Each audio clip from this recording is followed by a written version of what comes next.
He stood by the rail of the pier, looking at the masts strung with fresh flags, and understood that all this gloss had grown out of old drawings, the brisk scrape of a portable grinding wheel, and his habit of starting every day at 6 with coffee and a check of the shift schedule at the yard. He saw champagne trembling in thin glasses from the wind off the water, and the slow vibration of motor yachts moored at the guest berths, and he knew that today he would take the microphone not to beg or excuse himself. He was going to state simple, verifiable facts. He was going to admit his fault where it existed and put a period where the lies had piled up. He no longer hid behind status, even though he had once built that status from discipline, saved receipts, and the ability to tighten the same bolt just as evenly on the 100th part as on the 1,000th. His name was Artyom Vetrov. He was 52, and he had spent his adult life between the waterfront and a shop that smelled of resin and machine oil. He had not become rich at once, and the wealth had not been a gift, because in the early years he repaired other people's hulls until he dared to launch his own line of small leisure boats. He never thought of himself as tender, and never considered it necessary to explain much at home. He replaced conversations with on-time payroll transfers and with returning late to the silence of an empty kitchen. He believed that love was regularity and responsibility. He was wrong. He was wrong twice. Once, when he missed the moment, his son stopped being a boy and turned into a mirror of his coldness. And a second time, when he signed a sweeping power of attorney because he was proud of his son's confident speech and stopped checking reports, believing the media shell consultants had built around him. Nikita, his son, grew up in a comfort Artyom had never known and learned the language of presentations, funds, and blogs quickly. He spoke with confidence, on camera and off, and once that had pleased his father because it gave a sense of continuity. Nikita joined the board of directors, swiftly built a fintech superstructure over the yard's operations, and then proposed a major deal with investment funds. It sounded like a leap toward becoming a global group. Artyom signed the power of attorney, wanting to give a chance and believing that control meant distrust, and he did not want to look petty. Then came strange sales of auxiliary assets for optimization and loans secured by future contracts. A year later, he learned that his own shares had been smeared across layers of structures with unclear beneficiaries, and his office emptied faster than he could carry out the canvas roll of brushes that smelled of oil, memories of the side jobs of his youth when he had varnish-repaired old boats to understand how material behaved. He voluntarily left formal posts, hoping it was temporary. He was wrong about that, too. He was left with an enamel mug with a thin metal rim and a basil plant in a clay pot on the sill of a new rented apartment where mornings were chilly and every sound of the neighbors carried. He kept his mechanical watch with his father's engraving, which he wound each evening, and a worn leather card holder stuffed with receipts that reminded him of a working way of thinking. He kept running along the Fontvieille waterfront because his body knew the rhythm and did not argue, and he drank ristretto because habit warmed him when everything else blurred.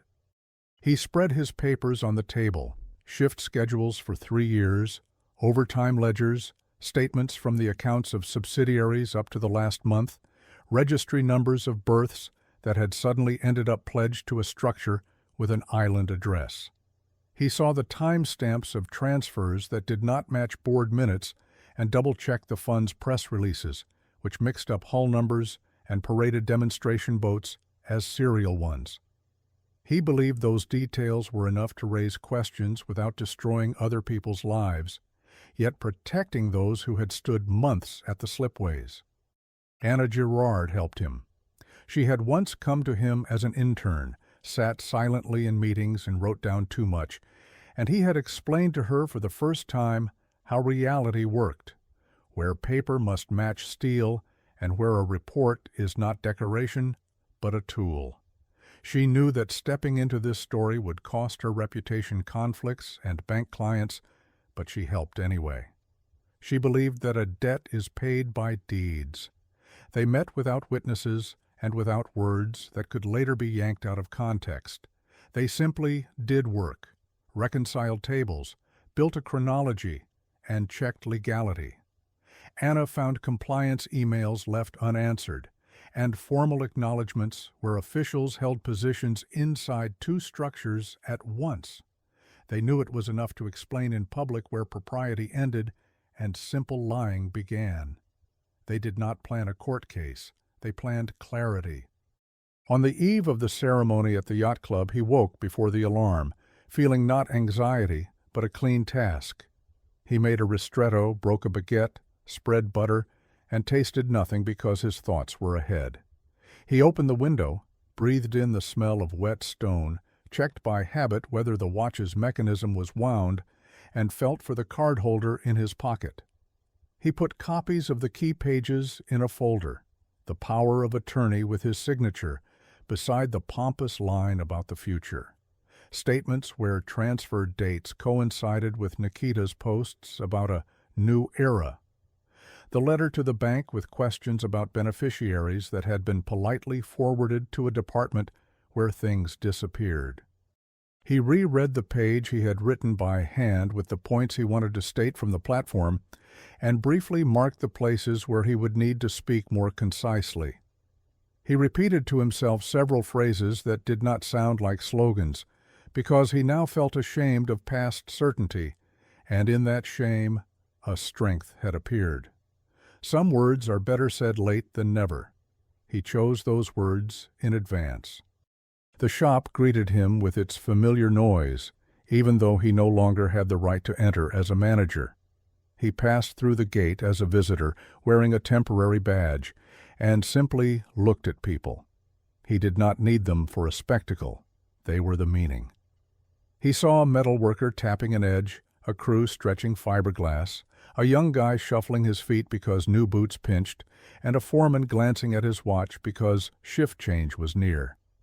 He remembered the schedules and the shifts and thought that, since he had once learned how to pull a shop through winter on 3 big orders, he could now manage to preserve something human, even if he lost in the refined game of status people.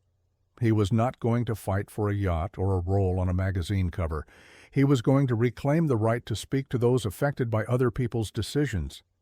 He thought of the girl, Lily, his granddaughter, who drew a boat with a felt-tip pen, not understanding why her grandfather was no longer at his desk, and it hurt him with the simplicity of that drawing.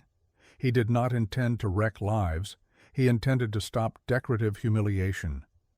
The investors worked more subtly.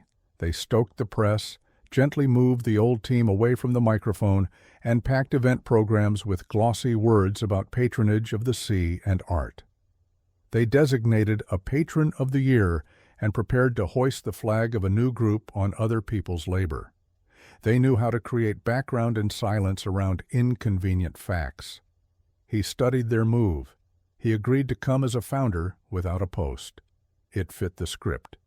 They wanted a warm photo, the old master against the young leader. They wanted smiles and hands folded in a sign of reconciliation.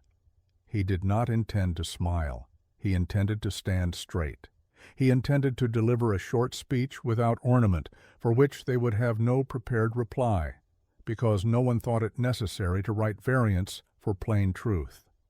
The day began with dark skies and sun patches that vanished and flared. On the quay they set up accreditation stands, stacked tall ice buckets on tables, and waiters checked that every tray carried identical crisp tartlets. Cameras clicked ahead of time, shooting the empty low platform where words would later be said. He came closer, saw program sheets that introduced him neutrally, noticed press releases with errors in the model description, and pricked himself on that small fact like a pin. Other people's copy did not know the numbers the shop lived by. Those numbers he was going to say. He stood aside, fingers testing the clear gloves left in his jacket pocket as a memory of the shop, and thought that even here, where everything smelled of perfume and ice, there was a scent of resin. He liked that combination, glossy and plain side by side. He understood that, in such a setting, a loud voice sounds ridiculous. He would speak quietly. Nikita entered like a star. He knew how to hold his back and look into the lens, and he was escorted by fun people whose faces reflected light better than glass. He would say the right words about continuity and innovation. He would repeat borrowed theses in which the father was a respected craftsman of the past and the son the future. And he would sidestep questions about deal structures. He had already persuaded the board that sincerity meant not getting in the way of new money. He did not see betrayal in the rewritten story, only the logic of a new economy. He believed his father had grown obsolete.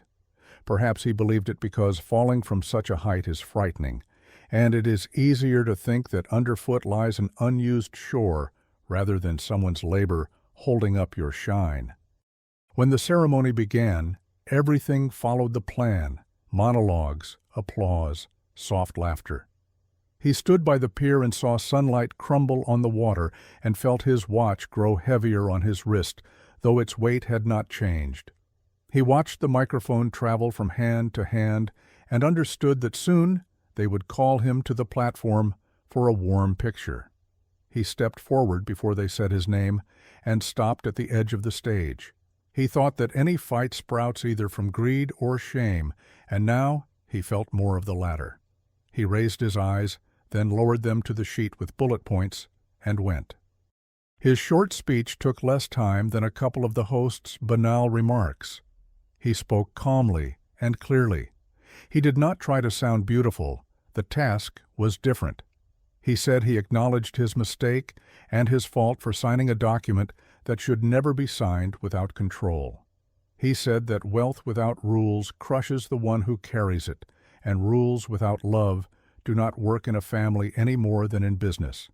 He said the press release mixed up hull numbers, that the demonstration model, whose number they now proudly called a flagship, had in fact been a prototype and gone to a client on lease with a purchase option, not as a donation to a fund, and that this was easy to verify with the shop crew and the acceptance acts lying in his card holder.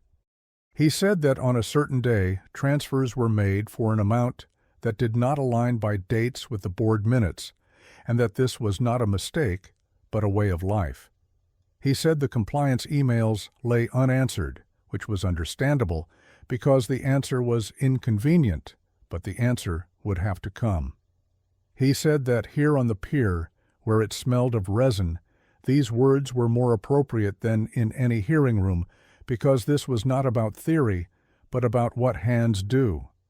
He told how he ran the waterfront every morning to keep his head clear, how he sorted receipts by month to keep the chorus of numbers from falling apart, and how he wound his father's engraved mechanical watch to stay connected to a man who taught him not to lie to himself. He said briefly that he had no goal to get a yacht back, but did have a goal to get back the right to speak to those who had worked alongside him. He named the senior foremen and crews who could be called as witnesses, not for a show, but so plain facts would not drown in fine words. He said he was leaving the race for status and returning to craft, where he could be trusted because his experience was measured not by likes, but by shift schedules and the resin burns on people's hands. He asked everyone holding monetary levers to halt the deal, at least for the length of a review. He looked at his son and did not say a word about love or hurt. He simply placed a period and stepped back. The crowd did not fall silent at once. First the cameras rustled, then one investor raised his phone to his ear, and another put his away. Then the suspicious expressions on press secretaries' faces switched to protocol, and they ran off, and the host tried to soften the tone, but there was nothing to soften because the speech had been short and checkable. Bank representatives exchanged glances because the word compliance had sounded where gratitude was usually heard, and that broke the ritual. Some guests lowered their eyes because, in that silence, uneasiness arrived. Someone recalled past evenings where everything stayed smooth and the next steps rolled forward, and it was hard for them to accept that today would not go by the script. A few who had smiled at every one of Nikita's new words stepped back and disappeared like water when a boat moves off. The facade seemed to crack, not because someone struck it, but because hidden stresses had built up in it for years. Nikita froze for a second, then gathered himself professionally. He was used to controlling the frame. He was used to translating parents' emotional surges into the private sphere, where they do not affect structural decisions. He said a few lines that are always said in such cases, but they sounded different because a folder of documents stood nearby and specific dates hung in the air, and people understood that checks would have to be made. He saw investors stop smiling and fire off short questions to their assistants, and bank staff step aside because they could not comment. He saw that postponing the signing of the flagship deal would be easier than marching through this moment.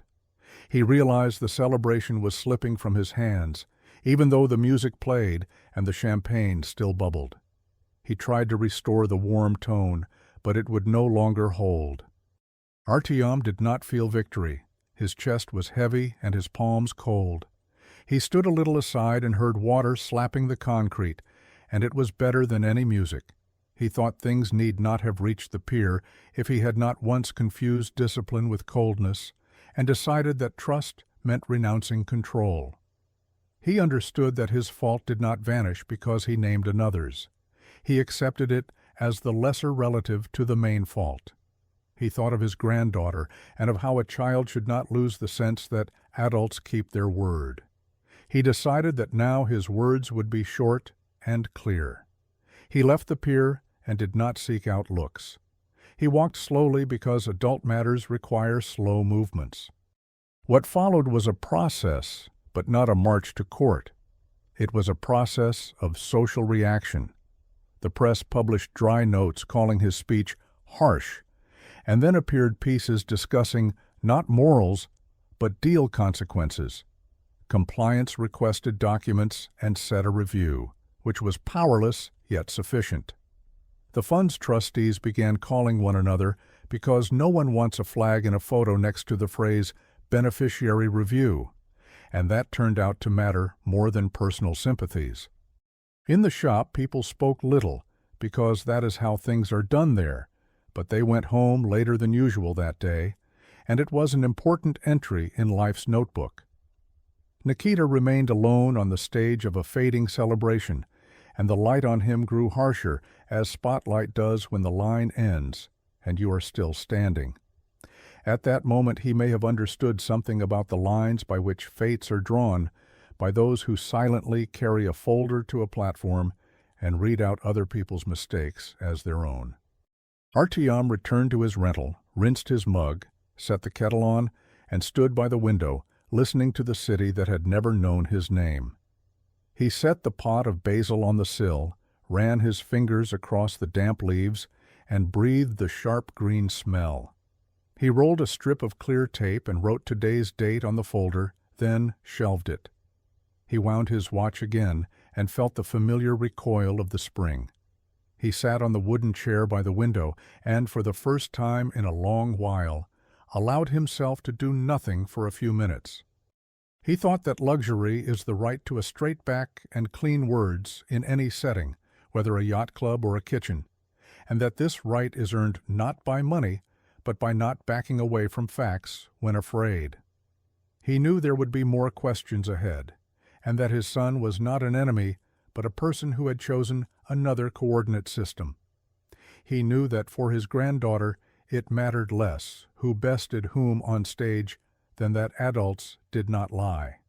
He understood that his task now was not to destroy someone else's career, but to create a small, unbranded safety around those who actually built boats. A few days later, he met with 3 shop foremen in a small space near the yard. They had come not to protest, but because they needed a plan their hands could hold. He proposed something simple, a cooperative of those who wanted to work without spotlights, repairing, finishing, servicing small boats the Gloss did not care about, but that kept the sea alive. He showed them a notebook with shift schedules and familiar numbers, and it was enough for them to feel ground underfoot. He promised them not money from the air, but a system where every workday landed honestly on paper. He found a place that smelled of old paint and bought a few sets of gloves and masks, paying 3 months' rent ahead from what he had left. He realized he was returning to the beginning, and it was not a defeat. It was a chance to test whether an adult can rewrite his role without decor. Anna kept working in the background. She sent requests, answered answers, and did not pull him over trifles. Once she told him briefly that the deal had been temporarily suspended, which solved nothing on a grand scale, but opened space. He nodded into the receiver, though they had agreed not to discuss anything by phone, and hung up. He knew that inside the structures, everything would assemble slowly and quietly, because the polite world dislikes abrupt decisions. He had no illusions. He simply kept doing small things. He mopped the shop floor himself, because it made thinking easier. He brought a morning baguette and butter and shared them with the crew. He kept the timesheets and allowed himself not a single gray scheme. He remembered that from now on, the rules mattered more than the money. Weeks passed. The press moved on. Investors looked for new stages for their rituals. Nikita rarely showed up in town, and when he did, familiar faces accompanied him. He built a defense of customary words and made new decks of slides. Perhaps the review would end without criminal conclusions because large enterprises know how to dissolve personal responsibility into the group. Perhaps his son would wriggle free. Of one thing he was sure: their personal talk would not happen in a format where one of them was winner and the other defeated. Their conversation would occur later with no cameras, and then each of them would have only what was real, not what dazzled. Was it worth waiting for that talk? He did not know, but he understood that, even without it, he now had another contract, not with his son, but with himself. Sometimes he saw Lily at the playground with her mother.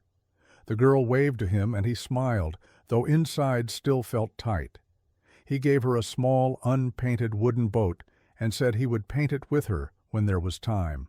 He told himself that this fixed nothing, but gave support, because doing something together heals better than any words. He did not want to use her as a symbol, but she was one by nature. She was simply a child waiting for stability and ignorant of the words in fund reports. He looked at her drawings where boats were always whole, and one day realized he, too, again saw boats as whole, even if the shop now handled only small repairs. He understood that out of these small repairs, a new meaning could be built. He no longer ran every morning. He ran every other day because work in the shop tired him differently than meetings used to. He still drank a morning ristretto and carried a baguette in a paper bag because simple things steady you. He still wound his watch and just as carefully tucked receipts into the card holder, though now there were fewer.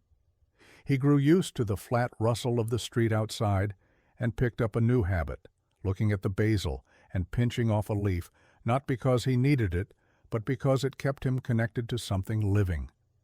He realized he could live without the illusion of controlling everyone if he held control over himself.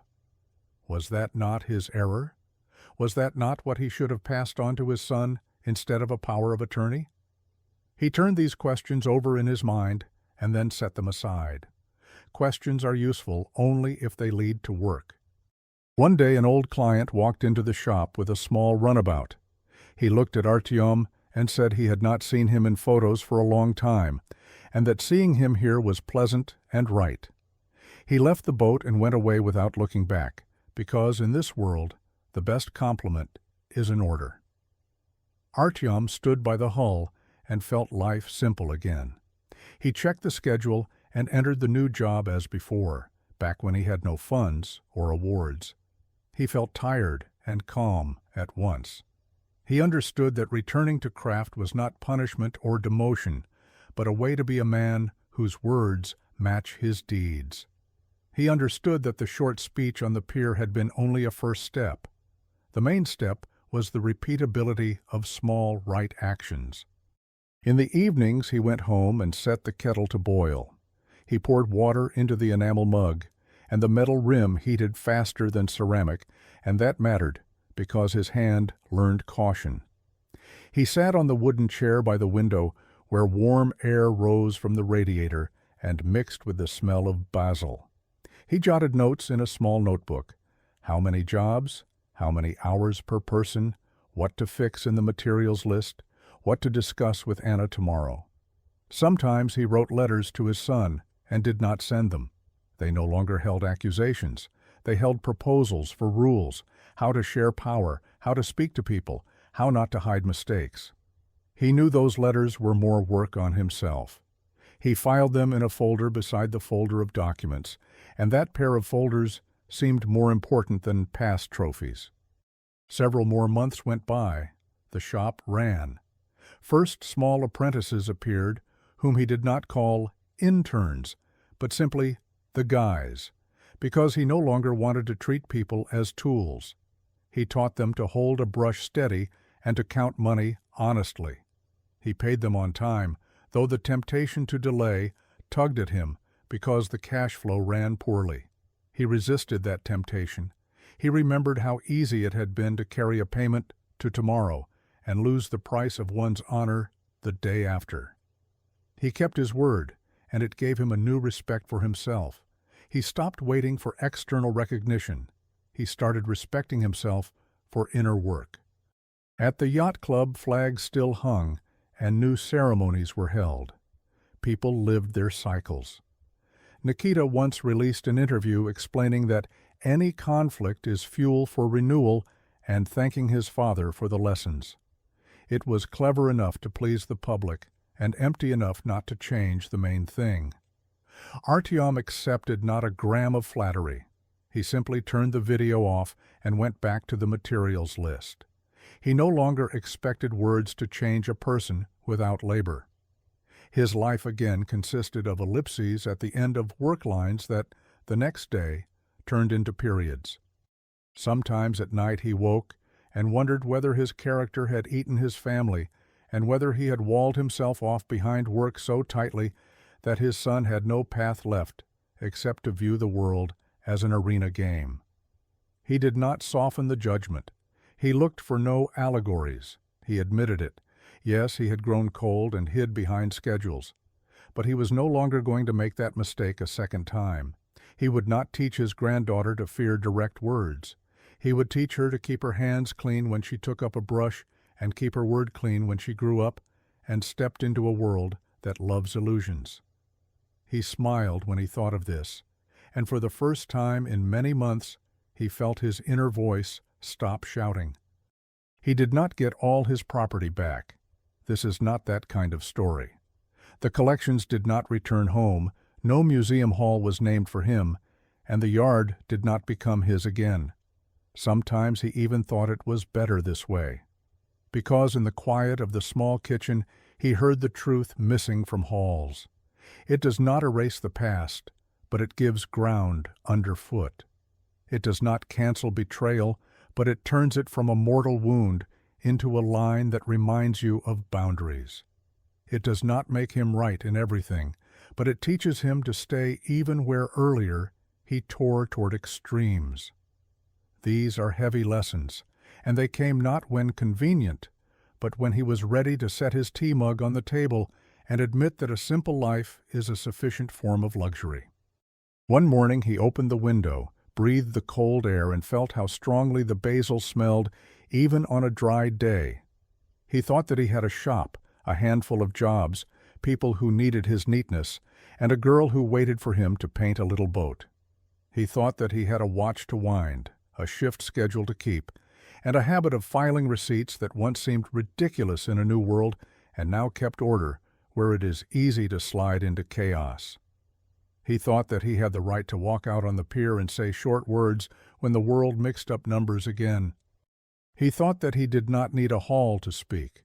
He smiled because he understood he had regained the main thing, his role.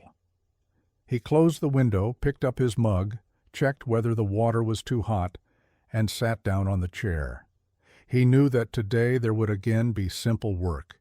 He knew that this was his ending and his beginning. He knew that many days lay ahead in which luxury would not be the yachts, but the refusal to change one's tone when money comes. He knew that this lesson was the story worth living to the end.